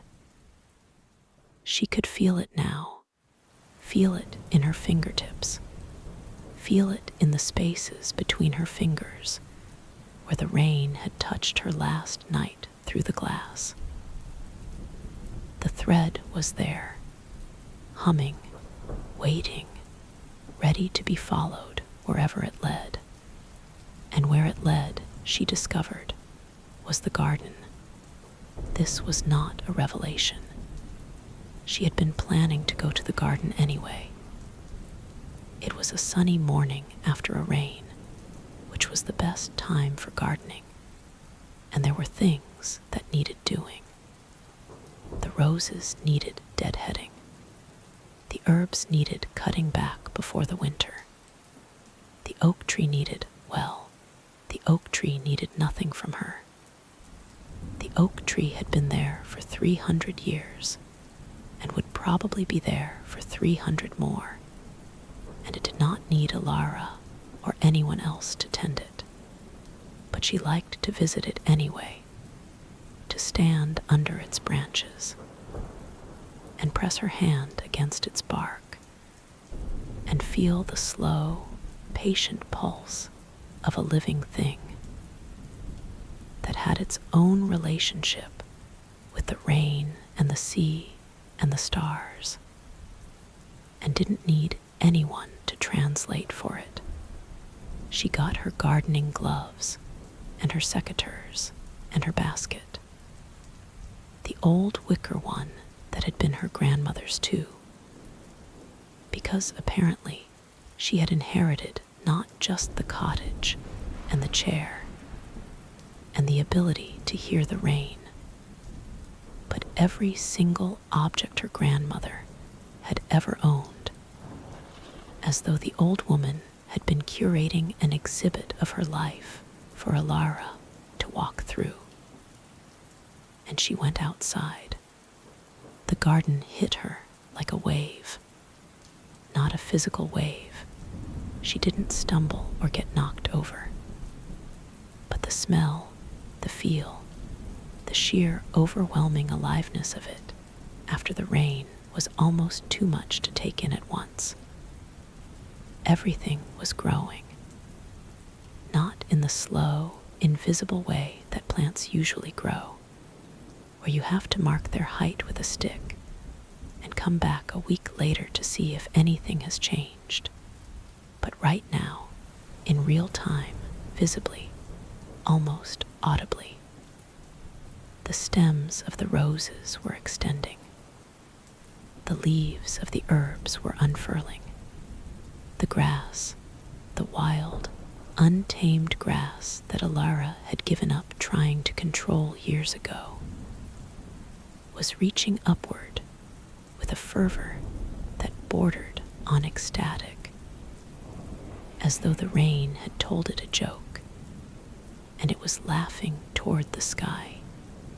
Alara stood in the middle of it and breathed, and the breathing was an act of listening, and the listening was an act of belonging, and the belonging was an act of trust, and the trust was the thing the rain had given her, and it was enough. It was more than enough. It was everything. We started with the roses. They were the old-fashioned kind, the kind that didn't bloom in neat, predictable rounds, but erupted into chaotic clouds of petals that were always slightly imperfect and always more beautiful for their imperfection. There were 7 bushes, one for each of the years of Lily's life when Alara had planted them, one per birthday, a tradition that had started as a whim and had become a ritual, and had then become something more than a ritual, something that felt like a promise. She deadheaded each bush carefully, cutting the spent blooms with a precision that came from years of practice. And as she cut, she listened. Not to the rain. There there was no rain to listen to, but to the roses themselves. Because the roses were telling a story too. Everything was telling a story. The rain had shown her that, had opened her ears to a frequency she had forgotten existed. And now she couldn't stop hearing it. The rose's story was about beauty and its cost. Every bloom they produced was a sacrifice, a giving of energy and resources that left the bush slightly more depleted than before. And yet they bloomed anyway, not because they had to, but because they couldn't help it, because blooming was what they were made for, the way singing was what the sea was made for, and burning was what stars were made for. The roses didn't weigh the cost of their beauty. They didn't calculate whether the bloom was worth the depletion. They simply bloomed. And in blooming, they told the world something about generosity, about the reckless, extravagant giving of oneself that was not weakness, but the deepest kind of strength. Alara moved to the herbs. The rosemary was going wild. It always did, sending out long, woody branches in every direction, like a child who can't keep its arms still. She cut it back ruthlessly, and the smell that rose from the cut stems was sharp and green and alive. And it carried a story about endurance, about the ability to keep going when conditions were harsh, about the kind of toughness that doesn't look tough because it's covered in soft, silvery leaves, but that is, in fact, as unyielding as stone. The time was low and spreading and humble, and its story was about smallness, about the fact that being small did not mean being insignificant, that a single leaf of time could transform a dish the way a single word could transform a sentence, that the most powerful things in the world were often the ones that didn't call attention to themselves. The mint was invasive and unapologetic about it, and its story was about boundaries, about the way some things refused to stay where you put them, that crossed lines and took over spaces and didn't ask permission, and how this was not always a bad thing, how sometimes the world needed something that wouldn't be contained, that would push through walls and climb over fences and insist on existing in places where it wasn't supposed to be. Alara filled her basket with cuttings and moved to the oak tree. It was enormous. It had been enormous when Alara's grandmother was a child, and it had been enormous when Alara's grandmother's grandmother was a child, and there was no reliable record of when it had first taken root.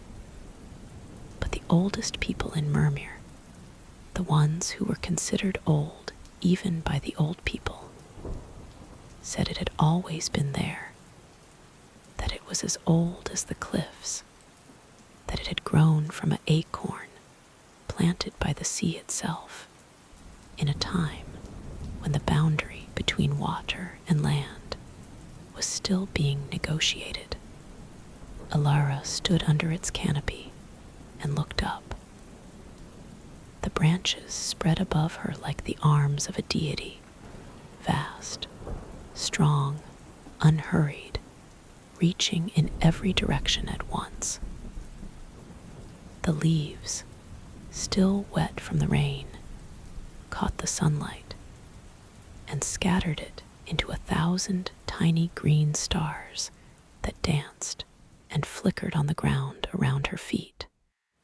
The trunk was so wide that she couldn't have reached around it if she'd tried, and its bark was deeply furrowed, the furrows running up and down like the lines of a story written in a language too old to read. She pressed her hand against the bark. It was cool and damp and rough, and beneath the roughness she could feel something. Not a heartbeat exactly, but a pulse, a rhythm, a slow and ancient throb that matched the rhythm of the sea and the rhythm of the rain and the rhythm of her own breathing when she was very quiet and very still. The oak tree story was the biggest one she had heard yet, bigger even than the rain story, because the oak tree had been listening to the rain for 300 years and had absorbed every drop of it into its wood and its roots and its leaves. The oak tree story was about time, not human time, with its minutes and hours and days, but tree time, which was measured in seasons and decades and centuries. In tree time, a single human life was a brief flicker, a momentary brightening of the thread, a short, sharp note in a symphony that lasted for eons. And this was the part that made Alara's eyes sting in tree time. That flicker was not insignificant. It was precious. It was the most precious thing there was, because it was the only thing that tree time couldn't make more of. Trees could grow new branches, new leaves, new roots. They could regenerate, could recover from wounds that would kill a human instantly, could live for centuries and produce millions of acorns and start whole forests from their seeds. But they could not do what a human could do, which was to know that they were dying and to love anyway, to see the thread and choose to hold it, to hear the rain's story and be changed by it. The oak tree, for all its ancient wisdom, could not weep. It could not laugh. It could not hold its daughter's hand and feel the thread hum between them. It could do none of these things, and so it cherished the humans who could, the way a mountain cherishes the climbers who reach its summit, not because it needs them, but because they are evidence that the world contains wonders it can never experience itself. Alara leaned her forehead against the bark and cried. Not the wrenching sobs of the night before, but something quieter, more gentle, like the last of the rain draining from a leaf. She cried for the oak tree, which was so old and so wise and so limited. She cried for herself, who was so young and so foolish, and so capable of feeling things that the oak tree could only witness from the outside. She cried for Lily, who was a brief flicker in tree time and an eternity in story time, and who was, at this very moment, probably looking out the window at the garden and wondering when her mother was coming back inside. She wiped her eyes with the back of her glove and pushed away from the tree and turned to go back to the house. And that was when she saw the woman. She was standing at the garden gate, the old iron gate that was more decorative than functional. since the garden had long since overflowed its boundaries and was creeping into the lane in a way that made the gate seem like a polite suggestion rather than a barrier. The woman was old, not the careful, maintained oldness of someone who fought aging with creams and treatments and willpower, but the deep, relaxed oldness of someone who had let time do its work without argument. Her hair was white, her face was lined, and her eyes were the color of the sea on a cloudy day, which is to say, they were the color of every possible shade of gray and green and blue, all at once. She was wearing a blue coat that looked like it had been made in a time when clothes were constructed to last a lifetime. And she was holding an umbrella, even though it wasn't raining. And she was looking at Alara with an expression that was impossible to read unless you had spent a lifetime listening to the rain, in which case it was perfectly clear. It was the expression of someone who had come to tell you something. Alara, the woman said. It was not a question. Alara stopped. Her hand tightened on the basket of cuttings. She didn't know this woman, had never seen her before in her life. She was certain of it, because a face like this one, a presence like this one, was not the kind of thing you forgot seeing. "Do I know you?" Alara asked. "No," the woman said, "but I knew your grandmother."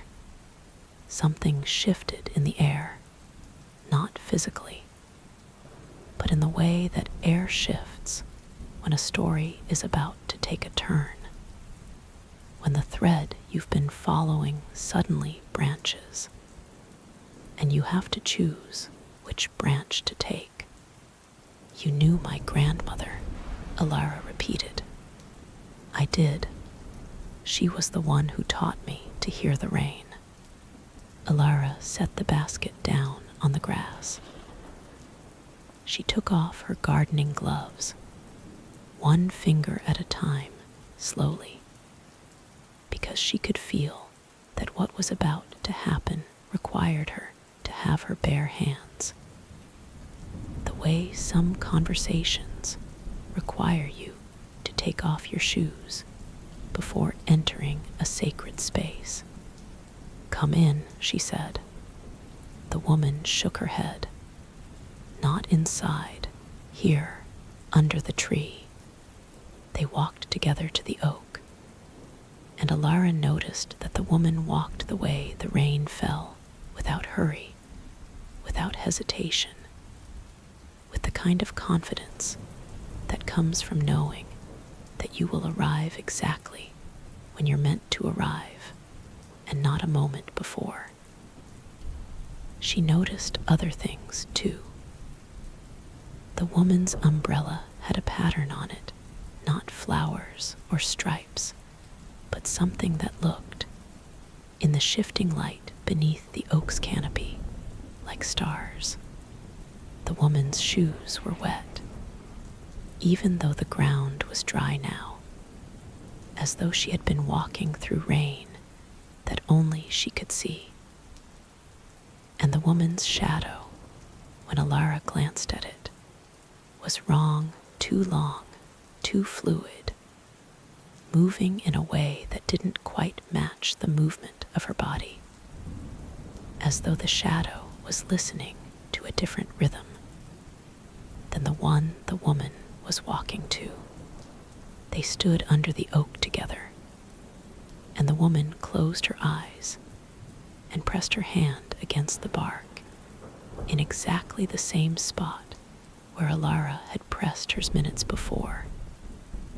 And Alara felt the thread hum between them, between the woman and the tree, between between the woman and herself, between the woman and something else, something vast, something that was just beyond the edge of perception. Your grandmother told me a story, the woman said, still pressing her hand to the tree, still not opening her eyes. She told it to me on a night very much like last night, after a rain very much like the one that fell on your roof. She told it to me because I was afraid, the way you were afraid, the way everyone is afraid when they first understand what the rain is saying. What was the story? Alara asked. It was about a woman who lived in a cottage at the top of a hill in a town called Mermere. The woman had a daughter, and the daughter was sick, and the woman was terrified of losing her. And one night the rain came and told the woman a story about the space between the sea and the stars. And the woman listened, and in listening, she found something she had lost, not her courage, because she had never lost that, but her trust. Her trust in the thread, her trust in the story, her trust that being part of something vast and ancient and unbreakable was enough, even when the part she could see, the part that was her daughter's body, her daughter's breath, her daughter's heartbeat, seemed to be falling apart. Alara felt the ground shift beneath her feet. Not literally, the ground was solid, the grass was firm, the oak's roots held fast in the earth. But internally, conceptually, spiritually, the ground was shifting, because the woman was not telling a story about a woman who was like Alara. She was telling a story about Alara, which meant that either the woman was describing something that had happened to Alara last night, which was impossible, because the woman hadn't been there, or the woman was describing something that had happened before, to someone else, in another time, in another version of the same story. How do you know about last night? Alara asked. The woman opened her eyes. They were the color of the sea, and they were deep, and looking into them was like looking into a tide pool. You could see all the way to the bottom, and the bottom was farther away than you thought. I know about last night because last night has happened before, the woman said. It happened to your grandmother when her daughter, your mother, was sick. It happened to her grandmother when her son was lost at sea. It happens every time someone who can hear the rain stops listening, because the weight of being human becomes too much to carry, while also carrying the weight of the story. And then the rain comes back, because the rain always comes back, and it tells the story again, because the story is not a luxury or a comfort or a distraction. The story is a necessity. It is as necessary as water, as breath, as the thread that holds the stars to the sea. Alara was quiet for a long time. The oak tree stood above them like a cathedral, and the sunlight fell through the leaves like stained glass, and the garden hummed and buzzed and grew around them. And somewhere in the house, Lily was sleeping or reading or looking out the window, and the thread ran through all of it, through Alara and the woman and the tree, and the garden and the house, and Lily and the sea and the stars. And the thread was humming, and the humming was a story, and the story was the oldest story in the world, and it was being told right now, right here, in the space between two women and an oak tree and the sky above them. Did my mother get better? Alara asked. The woman looked at her with those sea-colored eyes, and the look was so full of compassion that Alara felt it like a physical warmth, like a blanket being wrapped around her shoulders. Your mother lived, the woman said carefully. She lived for many years after her sickness. She had you. She heard the rain. She told you stories. And then, when it was time, she became part of the thread in a different way, not as a person who was walking through the story, but as a thread itself, a bright, strong, unbreakable thread that still hums in the web, that you can feel when you press your hand against this tree, or look at the sea, or hold your daughter's hand. That's not an answer, Alara said, and she could hear the edge in her voice, the sharpness of someone who had spent 3 years getting non-answers from doctors and didn't want another one, not even from a mysterious stranger who appeared in her garden after a rain and knew things about her grandmother. It's the only answer there is, the woman said gently. The story doesn't tell you what will happen. The story tells you what is true. And what is true is that the thread holds. What is true is that Lily is connected to everything. What is true is that you are her mother, and that being her mother means being part of the thread that connects her to the sea and the stars, and that nothing, not sickness, not death, not the ending of anything, can break that connection. That is the answer. It is not the answer you want, but it is the answer you need. And it is the only honest answer the rain has ever given. Alara felt the tears come again, and she didn't try to stop them. They fell on the grass at her feet, and the grass received them the way the earth always receives rain, gratefully, without question, as though every drop were a gift, regardless of where it came from or why it fell. My grandmother used to say that the rain doesn't lie, Alara said. Your grandmother was right, but it doesn't tell the whole truth either. It tells the truth that fits in the space between drops. It leaves out the parts that are too big for rain to carry. The woman smiled, and the smile was like the sun breaking through clouds. Sudden, warm, transformative. That's very perceptive, she said. And you're right.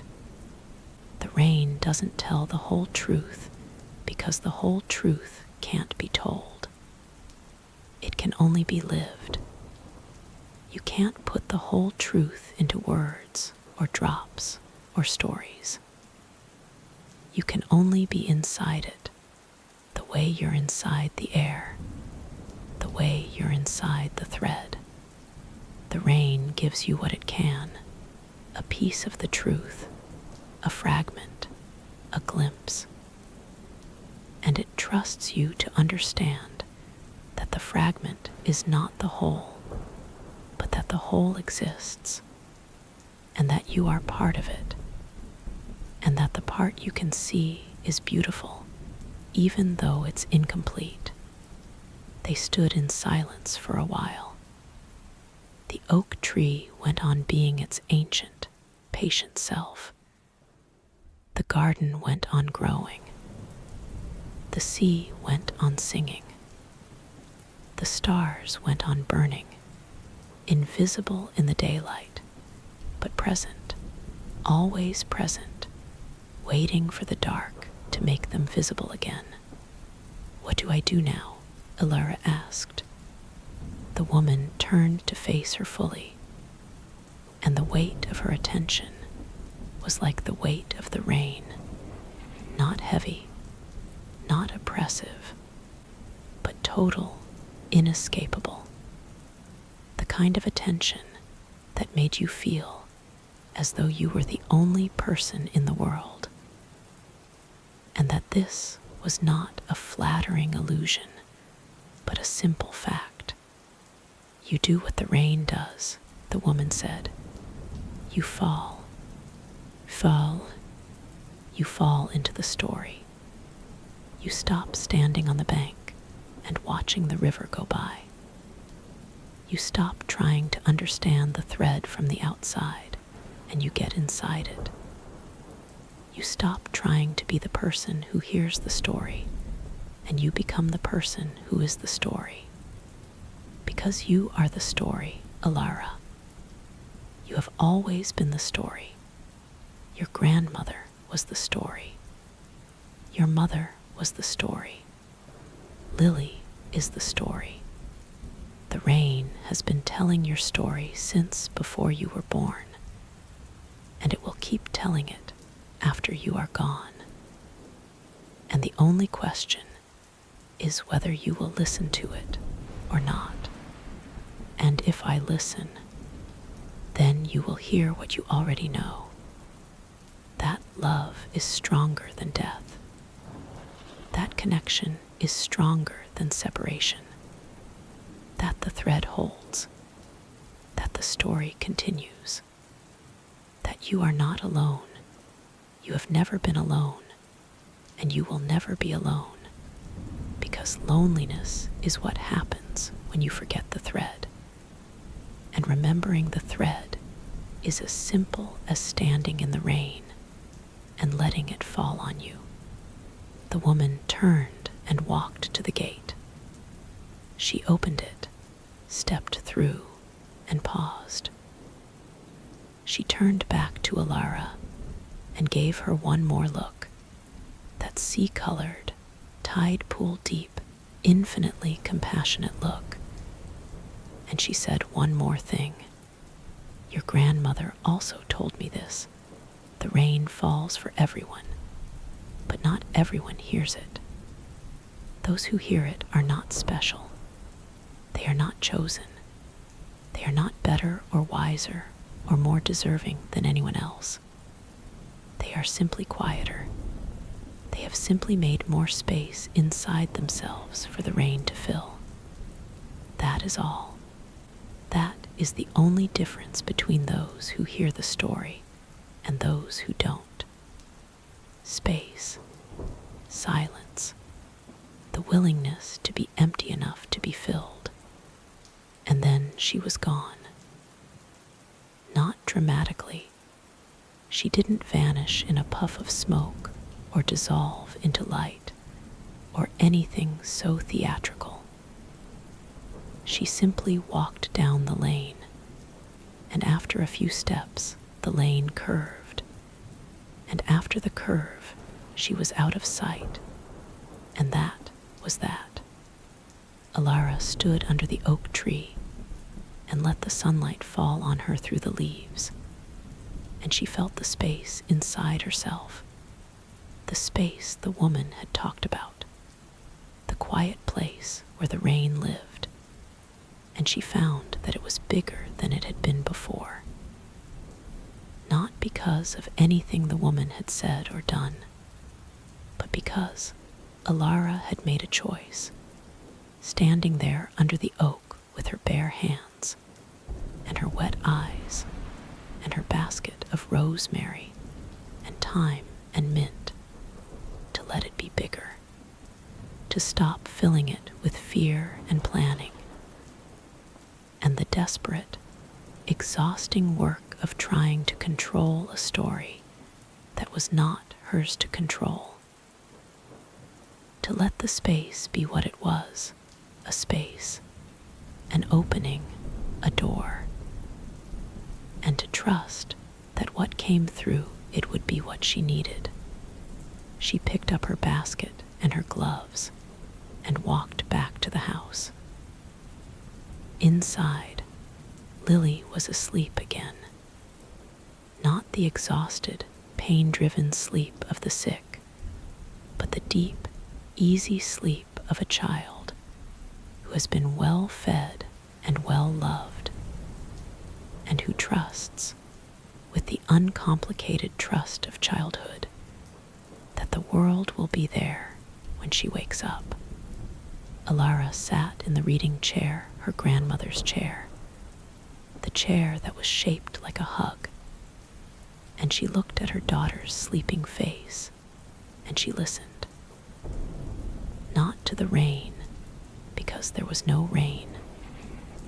Not to the sea or the stars or the oak tree or the garden, though they were all there, all humming, all telling their stories.